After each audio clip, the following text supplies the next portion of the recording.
As followers of Jesus Christ, our heart's desire should be to please Him above everything. We can plan, build, we can maintain things for years that line up with 100 other principles from Scripture. But when faith stops leading, it's imperative to change course. If faith isn't at the root of our obedience, we can hold all the awards, we can receive all the admiration, we can have expended years of work and resources to maintain something that impresses all the people, but does not please God. So learn to recognize when faith is leading and when it's not.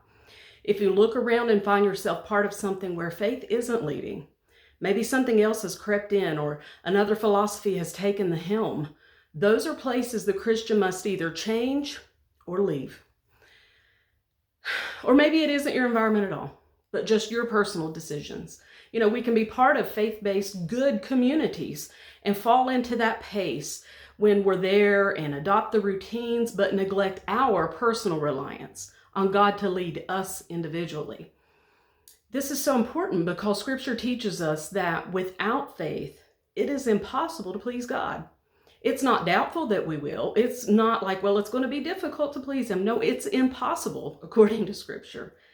And Jesus, who loved us and died for us, deserves every bit of our faith and every moment of this life that's a vapor. It passes so fast, guys.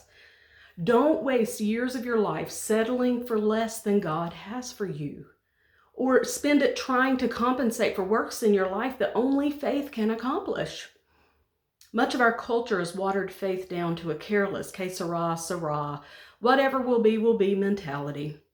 But that's not faith. Faith is intentional, and it's most often very difficult. It's a resolve to follow God, to trust Him, no matter how crazy it may seem to those around us, maybe even to those in our church or our Christian community. But here's the good news. Here's why faith is worth it. Faith enables us to please our God. Faith may be a step down in men's eyes, but it's a step toward the heart of God. Faith may not win the day, but it wins His heart. So let's let faith lead us and move in ways that please Him.